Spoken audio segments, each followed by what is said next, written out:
আসসালামু আলাইকুম গাইস। আকাশে থাকা মানে উঠতে থাকা কবুতর দেখে মনে করেন আমি আকাশ উঠতেছি। আমি আছি জমি নেই গুপচর রোডে। হ্যাঁ, আমরা এখন যাইতেছি কই জানেন? আমরা যাইতেছি গরিবের কুয়াকাটা মধ্যের চর, আর সাথে আমার স্যার ভোটকা বন্ধু শিয়াব। ওই আমার কইলো আয় চল যাই। তারপরে আমরা যেতে যেতে যে তাদের প্রধান স্কুলে দেখা করছি।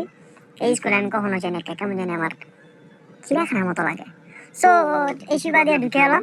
ঢুকে আমরা বরাবর যেতে সময় বেশি কিছু দেয় নাই, যদিও অনেকটা জায়গাটা সুন্দর।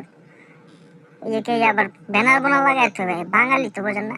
তারপরে এই যে সাক্ষ্যটা, আহা হা হা ভাই, এই সাক্ষ্যর সামনে গেলে পুরানটা জুড়াই যাবে। এই যে দেখছেন কি সুন্দর সাক্ষ্য, আর আকাশের পরিস্থিতি ভাই কি কম, জুস জুস জুস। যাইতে যেতে দেখলাম আমাকে ওই যে পঞ্চবটি টু মুক্তারপুর ফ্লাইওভারের কাজটা চলতেছে। দেখলাম যদি একটা খাম্বার টেও মারে দিয়ে দিত, ব্যাপারে কত রে কইতাছিল যে কি টেটা দিব রে, দিলে তো বড় লোক হয়ে যেতাম। যাবগা সাকড়া দা ওইটা যাইতাছি মিশন মধ্যচর, মানে গরিবের কুয়াকাটা আর কি। যদিও যেতাম না, কিন্তু যেতেছি। আশেপাশের যে একটা আবহাওয়া ছিল ভাই জোস, মানে আলহামদুলিল্লাহ, এতবার শুক্রিয়া আল্লাহর কাছে যে এত সুন্দর পরিবেশ দেখাইছে। মানে এক সাইডে দেখতেছিলাম অনেক সুন্দর, আরেক সাইডে দেখতেছিলাম তো একটু মনে করেন যে কিরকম আলো আর আলো, একটু অন্ধকার হয়ে যেতেছিল। আহ একটু সিনেমেটিক ভাইব দিলাম, বাতাসটা লাগাইলাম, তারপর আবার চলা শুরু করলাম। যদি অনেক ভালো লাগতেছিল। এই এমনে এমনে এমনে এমনে এই সমস্ত ভিডিওর না আইডিয়া দিছে আমার এই বোটকা বন্ধু শেয়ারে, যে বন্ধু একটু যাবি, একটু স্লোমো করবি, ঠিক আছে? এরপর ওই দিয়ে আঙুল দেখা দিল। তারপরে আমরা যাবো গা মধ্যচর, এই জায়গায় বসছি। এই জায়গাটা এত সুন্দর, আপনি যদি যান এই যে কতটুকু পলায়ন দেখবেন, গরু ছাগল দেখবেন, ঘাস বান্ধা, আশেপাশে ক্ষেত, মানে আপনি একটা গ্রামের ভাইব পেলেবেন ভাই। শহরের থেকে যদি একটু গ্রামে যেতে চান, অনায়াসে একটা ভাইব পেবেন। আর যদি মনে করেন একটু সামনে আগান, এই যে সুন্দর একটা পরিবেশ দেখতেছি না আমি, এটা আপনারাও দেখতে পারবেন। সামনে যাইবেন, পরিবেশ দেখবেন, অনেক মজা পাবেন। So welcome and welcome again মধ্যে চলেন একটু দৌড়াই যাই, কারণ আমার বন্ধু বোটকায় গেছে দৌড়াই যাবো। গিয়া বয়ে বসে করে দেখছেন, মানে ওর প্রত্যেকটা প্রেমে থাকাই লাগবে।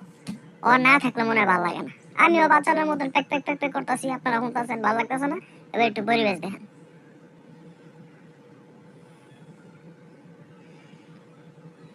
কি সুন্দর না?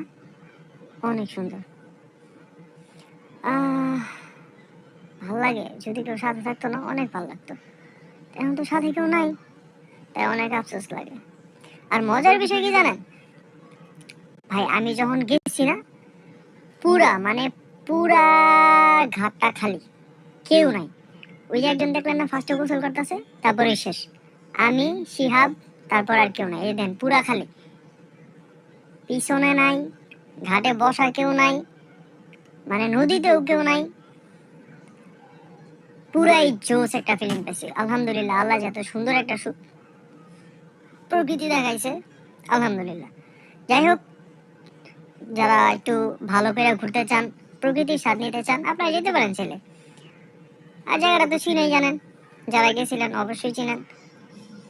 তারপরে একটু নামলাম, নেমে একটু পানিতে হাঁটলাম টাটলাম, তারপর আর কি আশা করলাম। তো থাকেন, আপনারা ঘুরতে যান।